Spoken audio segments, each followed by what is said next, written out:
Ít rồi.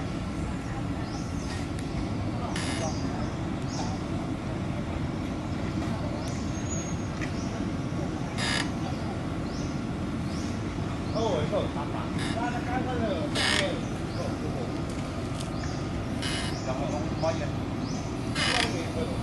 nó nó cái răng mình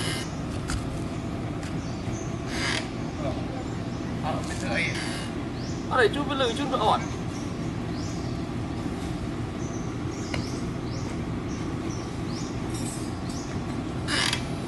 để bắn đi chương tròn coi tròn thèm này ao bé speed out speed out đấy mà họ keng cái lỗ mà cái lúc mấy là nó đâu tới keng một keng cái lỗ